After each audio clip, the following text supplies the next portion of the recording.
sounds like you got a Sony camera that was recommended by maybe your filmmaker friend, and you want to get some really cinematic images with it, and you go on YouTube and you start checking up videos on people saying, oh, these are my cinematic settings, these are my cinematic camera settings and all of that, and you follow them and you go out and you film your footage, and your footage looks like crap. And you're wondering, were you scammed? Is this that this camera doesn't do this thing? What's going on? Like, how can I get good images out of my camera? If that sounds like you, then this very short video episode of Q&A with Luke is exactly what you need.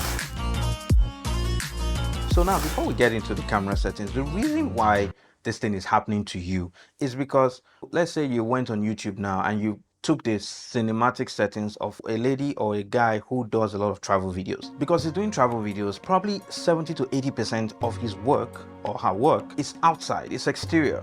There's a lot of sunlight, so he's always working with a lot of light. And then, unfortunately for you, you do events or weddings and you find that you're working a lot in dark interior places. So the same settings that was so magical and so wonderful for the other guy when shooting outside, by the time you now use it in your dark room that is lacking light, your footage will be so bad that you would have been better off if you did not touch your camera settings at all. So that is why when it comes to camera settings and trying to dial in a particular look, you need to be careful, especially when you're working with like the Sony mirrorless cameras that only do 8-bit and all of that. So you have a limited room to how much you can push your image. So you really want to go for a neutral camera setting as opposed to dialing in a cinematic camera setting. All right, now that that's out of the way, I'm going to be sharing with you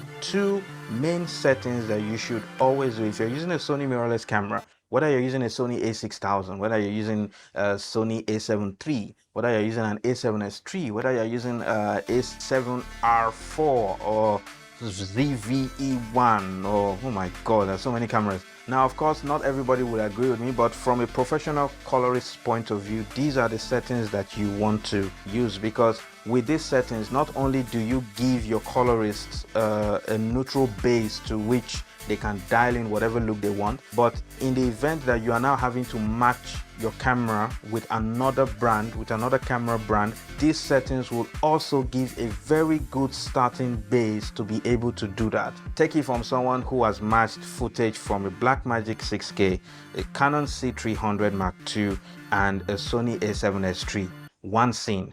So for this demonstration, I'm going to be using my good old Sony a6-300. What we're looking for is picture profile.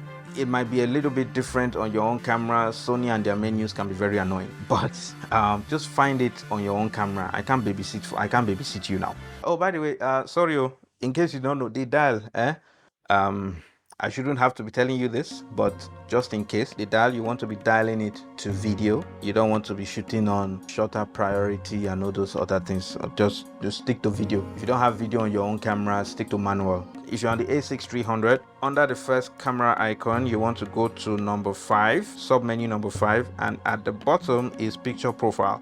On the a6-300, we have PP1, PP2, PP. We have plenty PP all the way to PP9. Worthy of note is PP7 and PP9. PP7 is S-Log2 and PP9 is S-Log3. Each of these PP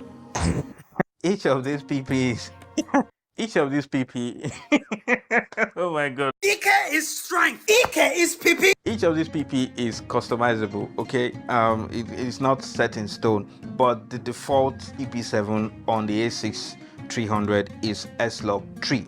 S-Log2, sorry, and I will draw your attention to it. S-Log3 is great, but if you're a beginner and you're not too familiar with filming with Sony's S-Log, I would advise that you stay away from S-Log3, all right? Now, these are the two settings you want to change. If you like this content, please take a moment to subscribe and drop a comment. Thank you.